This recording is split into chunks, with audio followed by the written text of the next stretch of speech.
All right, Blizzard has revealed all 38 class tier set bonuses which are coming in Dragonflight. This includes the 2 and 4 sets for all classes. We're excited to share your bonuses that you'll discover. We set a few goals for this round of class sets. First and foremost, these class set bonuses are not as complex as the effects in 9.2. The new talent trees have resulted in a lot of changes to classes in Dragonflight, and we want you to all to be able to play these classes without class sets that significantly change your rotations or resource economies. The talents aren't finished. Adding set bonuses that are wacky would be probably a bad idea. Okay. This is not to say we won't make more complex and rotationally impactful class sets in the future, but you'll find that these bonuses generally take a light touch on features like resource gen and cooldown manipulation. All right, so reading between the lines here, we've run out of time to get all the talent sets sorted before the game comes out, all the talent trees, so your class sets are going to be boring as fuck, which is the sensible option to go with. Another goal that came from wanting you all to have a chance to get familiar with Dragonflight's new classes is that we want the class sets to have minimal impact on your talent choices. We want you to be able to play the way you choose and whatever content you prefer. That's an interesting problem they've put themselves in. Huh. That's a big true, actually. They've kind of put themselves in an interesting situation there, because you can't be sure whether certain characters will have certain spells, because the talents change them up. So you'd either have to work just on base ones. That is a little bit of a corner they've put themselves in. Interesting. We want you to be able to play the way you choose and whatever content you prefer. As a result, they generally modify core class abilities or talents that are learned near the top of the trees, so the ones you'll probably have to take. They may have synergies with talents further down the tree, but they shouldn't make you feel like a specific build or capstone talents are required. Well, the alternative to that, Clog, is you have like really elaborate tier sets that like change like 4 different end tree spells in some way. So you end up with like Paragraph Andy tier sets. Trying to figure those things out. Interesting. What's the way around that? The only way around that is you add a new spell via a tier set, so you can guarantee they've got it. Or what else could you do there?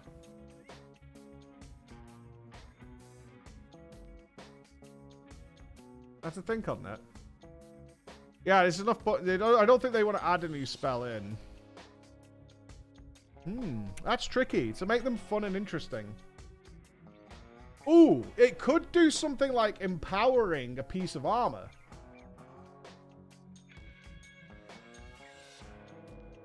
They could go really out of it and give a tier set that grants an extra talent point, but that would be really all over the place.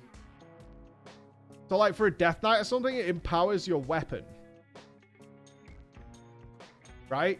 You could do something along those lines. Empowers your weapon to add cleave or some things along those lines. You could do something like that.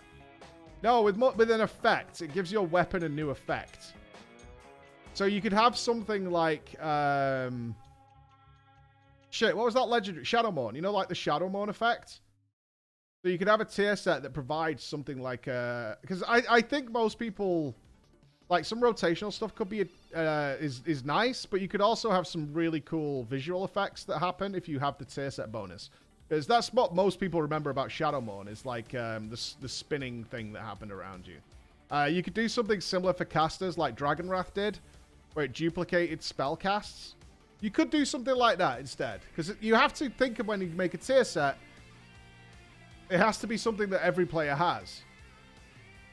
Brewmasters is an example of what they might do. All right, let's have a look at them anyway and see what they do. When sets returned as a major endgame feature in 9.2, we debuted the Creation Catalyst as a tool for players to access and complete their tier sets with the following goals. Players of all types should have access to powerful bonuses and fun appearances, even if raiding is not their preferred method of engagement. New and returning players catching up should not have a monumental task to become ready to fight alongside friends. WoW can confidently carry the system forward as an evergreen feature. There's that word again, Chris. For players to learn and understand intuitively.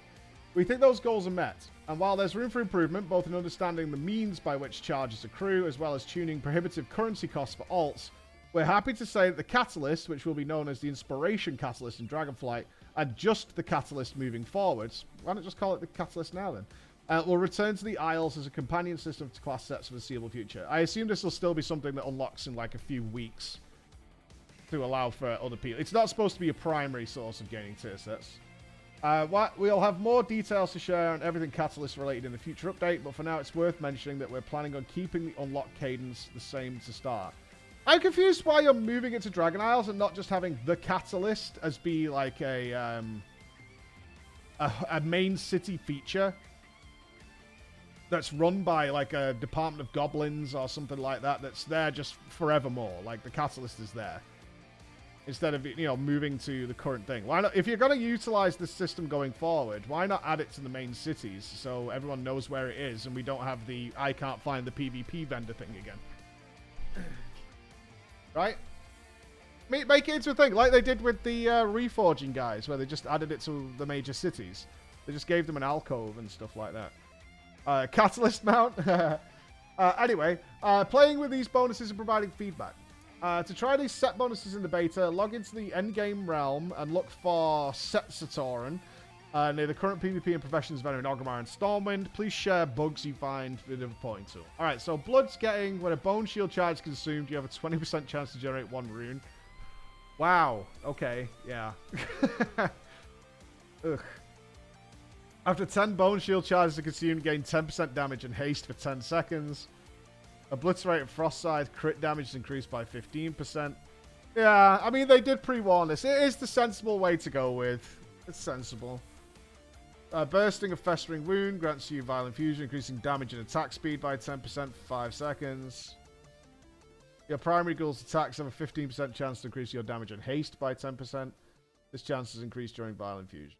Okay, so they kind of play off each other. I mean, that's one way they've got around it, right? We can guarantee that with your 4-piece that you at least have the 2-piece. So that's one thing they can do. It's like, well, you must have the 2-piece if you have the 4-piece. So we can kind of play off that. Demon Hunter, Chaos Striker, Blade Dance, chance to crit is increased by 5%. And their critical strike damage is increased by 10%. Chaos Striker, Blade Dance, okay. Fear and Fracture deals 20% more damage, generates more fury, and there's a chance. Oof. Oof. Yeah, these are woefully boring, but okay. Understandable. One thing I will never agree with, I see this a lot. I think there's a few other content creators who disagree with me on this. I'd like to see your thoughts on this, but I'm very much against this. Let me preface this by saying I totally understand why these are garbage. I get it. I understand they're not even finished with talents yet. Like, adding crazy set bonuses would be a dumb idea and confuse people. I totally get why they're doing it now. One thing I do disagree with, though, that in principle, the first tier sets should be boring of a new expansion. I fundamentally disagree with that. I don't think that makes any sense. I don't think that makes any sense at all. I don't think that's reasonable. I really don't. In this instance, I get it. But in general, there's no reason this many expansions down in WoW that there should be uninteresting, uninspired, and lack of creativity in the armor. Especially if I compare it to other games, which, like, you go into a brand new game like Lost Ark or whatever, and they have, you know, those games have some interesting, ESO would be another example, tier set bonuses. You just pick it up and you go. It doesn't need to be boring. Rip and Ferocious Bite damage increased by 5%. Finishing moves grant crit. Okay. Gore has a 5% chance to trigger. Gore increases Mangle's damage by 10%. Okay. So just more throughput. Just some basic throughput bonuses. Oh, what's Evoker gain? Increasing power spells chance to crit. What is this mystery? Oh, it's Grim Fandango. Increasing power spell chance to critically strike by 5%, and Empower spell increase your chance to crit by 5%. Empower spell, I mean, there's some utilization there. You got some follow-ups. That's fine. Empower spells with 25% chance to grant you 6 seconds of Fury of the Aspects without causing stated. Cool. Mini Bloodlust. Power spells increase Reversion's chance to critically heal by 5. BM. I mean, it's BM, right? Kill command damage increased. 10% chance to reset Barb Shot. Barb Shot has a 50% chance to make your next Cobra Shot or Multi-Shot free. What you said, Brewmaster's got an interesting one. For each Arcane Charge, Arcane Blast critical strike chance is increased by 5%, and Arcane Explosion crit is increased by 3%. I mean, we like Arcane crits. We do likes. An Arcane Blast or Explosion critically strike at least one target. The crit chance of your next barrage is increased by 10% up to 4 stacks. Okay, so something you can manipulate. That's nice. Pyro and Flame stacks, 10% increased damage. Damage and chance to crit is increased by 10%. Okay.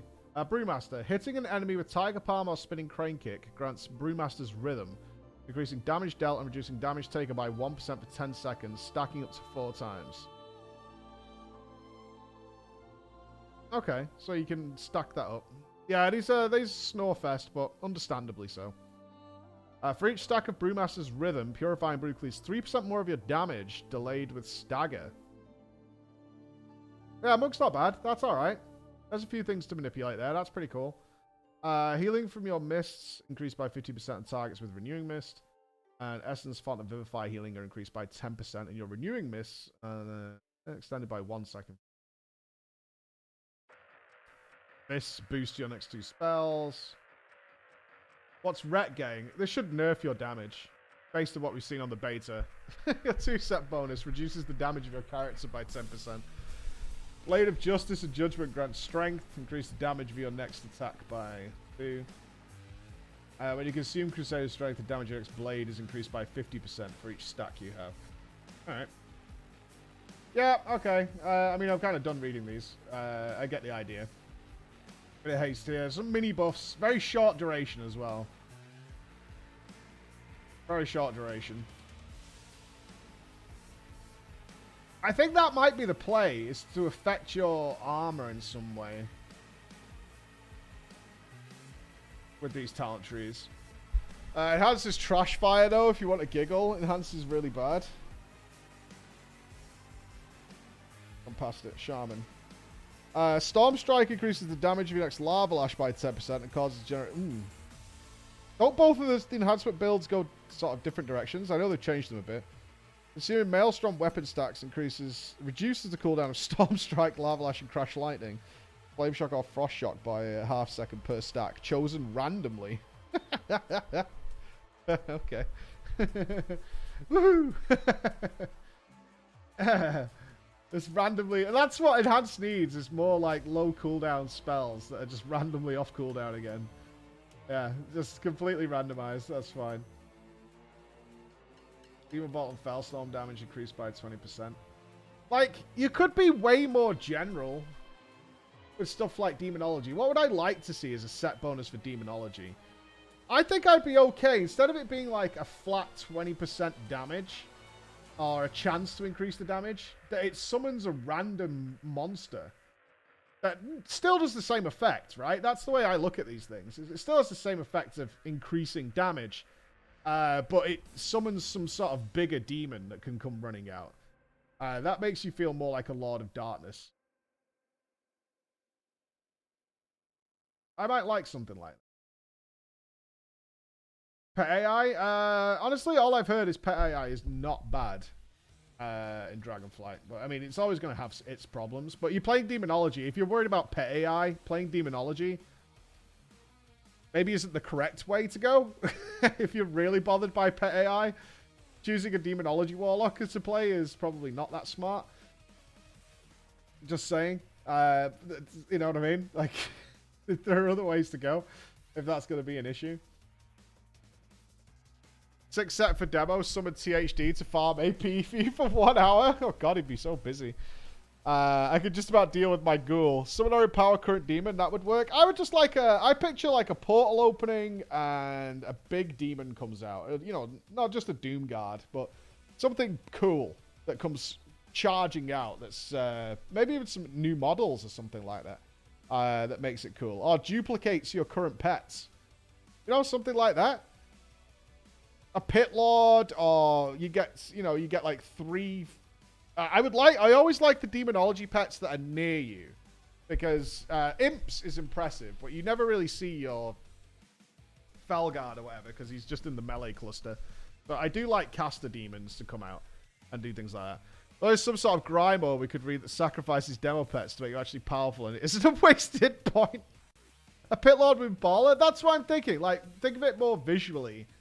What could you do to show this bonus? I don't, because my personal gut feeling on set bonuses, certainly WoW, I don't think people massively care what the damage bonus is, like in terms of raw numbers. It's about the effect it has. I think people care more about that. So, like, if I was looking at it, I'd be like, all right, what can we do with warlocks to make them badass? Like, we want the set bonuses to be badass and cool, because we're going to give them to everybody through the catalyst thing. So what do we do? So what if the proc is it shoots fucking giant demonic wings out of your character, and then a pit lord or something appears and fucking goes crazy? I think that would be really fun. I think that would be really cool. Like, something like that would happen. Like, with warriors, it's like you could turn, you morph into a giant frothing troll berserker. Like, if it was a troll-themed raid or something. But you actually, like, Hulk out, essentially, right? You Hulk out. You, like, break out into this fucking giant beast. Start going. You know what I mean? The actual effect can be whatever. Like, it's 10% damage or whatever. But, like, you know, the actual effect on your character is something big. I don't think it requires that much effort. Those models are already in-game. The pit lord did barely any damage. People would think it wasn't cool. I mean, you obviously need to get them to do something. I think usually they want tier sets to be about 5 to 10% a damage increase. Something like that. But you can, that's all a balancing thing. But the actual effect, I think, is cool. Like the ICC one, but bigger than that. Like, depending on the theme of the raid. So this one is, what, the Vault of the Incarnates? With all these big dudes in there. Like, my personal favorite is stuff that actually changes the spell you use and utilize it in different ways. In an interesting way. Like, Holy Shock hitting 2 targets is like, whatever. Like, whatever. I do feel like weapons and things is probably the way to go.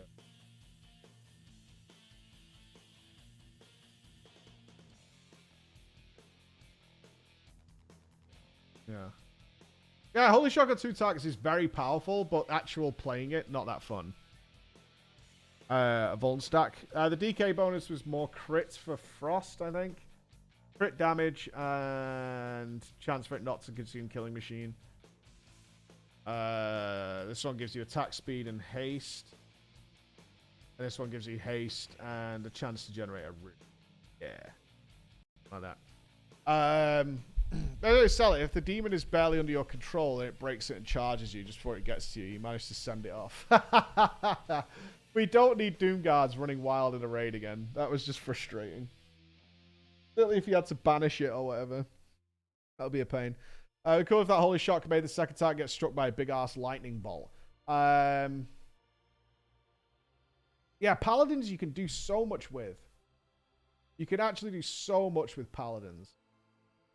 Like, you can have effects where you become empowered by the light, where you kind of grow and you're glistening and radiating some holy aura. All that kind of stuff. And whether under that effect your Holy Shock hits 2 targets or something like that, that would be kind of... that would be kind of interesting. But I definitely think with melee, you can do stuff with the weapons. You can morph the characters. That's the only thing you can guarantee people have got, right? With the new talent systems. Besides some very basic spells. They must have weapons. And they must be playing the character. You could definitely make them do stuff along those lines.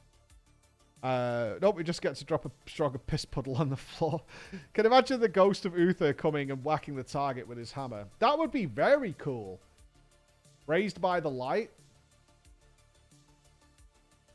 Maybe even get a little voice line with it. You know that epic sounding voice line that comes with him? Ooh, I like that. I like that. That's cool. That's pretty nice. Yeah, he's not going to say, I'm Uther, lol. Let him rest. Let him rest. Glad you could make it, Uther. I was shitting who's something. Your FF brain is showing? We've always thought like this. Like, this is our Legendary Ring conversations in WoD. All the ideas we came up with were so good. I thought so, anyway. Like, forming a full phalanx and stuff like that was... really fucking cool. Because they said they wanted Remember, they asked the community what the legendary rings should do. That's where this whole legendary ring comes from. And they were like, we want something that interacts with other people's legendary rings. That's what they were after. Ideas that interact with other people's legendary. You can see spawning drunken brawlers. I mean, Mirror was so good. Is Mirror gone for Windwalkers? I bet it is, right? And Mirror was so good during the Shadowlands beta. So good. All them little monks running around, just chilling everywhere. It was good. I did enjoy the scene Uther started to Uther and Uther all over them. Like Dark Knight being able to summon Frey. That would be interesting. Yeah, that would be cool. Mirror was never taken. Yeah, it was such a shame. It was the coolest ability. Like, the original version, they nerfed it through the alpha, but the original version was fucking sick. Tons of little monks running around. They were just pouring out of that mirror. It was so good. Oh, well. Okay, so they'll be dull. It presents an interesting conundrum, though, as to what do you do with these things going forward. Because their focus, based on that wording, their focus is on some sort of spell modification. I'm not sure that's the right way to go.